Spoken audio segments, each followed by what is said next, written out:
अभी आप सुन रहे हैं झंझारपुर से मिथिला रिकॉर्डिंग स्टूडियो की शानदार प्रस्तुति। नैनो से नैनो तू कोना मिलेला, नैनो से नैनो तू कोना मिलेला, चांद जका कोना तू शर्मा गेला।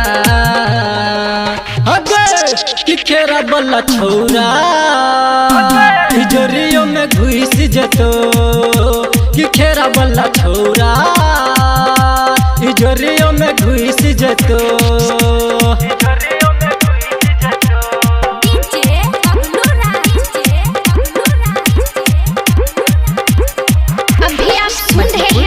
झंझारपुर से मिथिला रिकॉर्डिंग स्टूडियो की शानदार प्रस्तुति।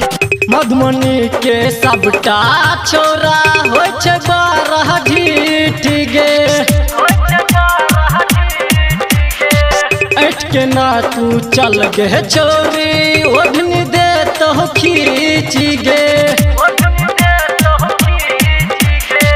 मधुबनी के सबटा छोरा होय छै बारह ढीठ गे, ऐठ के नहीं तू चल गे छोरी ओढ़नी दे तो खींच गे।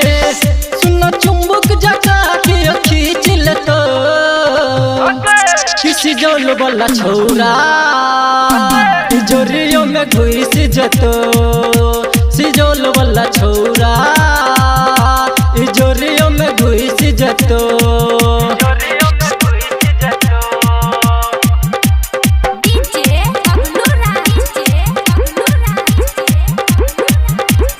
अभी आप सुन रहे हैं झंझारपुर से मिथिला रिकॉर्डिंग स्टूडियो की शानदार प्रस्तुति।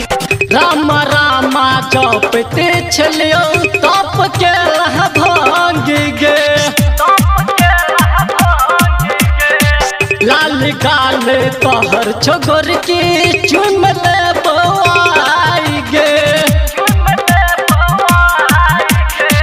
राम रामा जपते छलियो तप के लह भांग गे, हमरा नहीं तू लाइन दे गई लाल बबुआ छहबूक गे। देखे आसपास के पीट है तो कि खेरा वाला छौरा तिजोरिया में घुस जतो।